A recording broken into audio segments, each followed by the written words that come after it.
বন্ধুরা, আজকে আমি একটা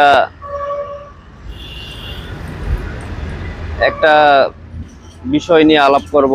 সেটা হচ্ছে জীবনের অনেক কিছুই সফলতা ব্যর্থতা সবকিছুই মিলে থাকে।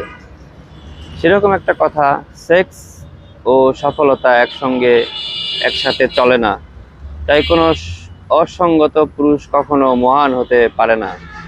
কিছু পুরুষ সফলতার স্বপ্ন দেখে, কিছু পুরুষ সফলতার জন্য পরিশ্রম করে, আবার কিছু পুরুষ শুরু হওয়ার আগেই তাদের সফলতা ধ্বংস করে ফেলে।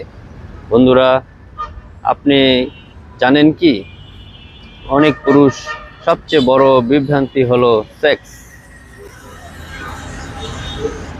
যে পুরুষ ভোগের পিছনে ছোটে সে পুরুষ কখনো লক্ষ্যে পৌঁছাতে পারে না। ওকে।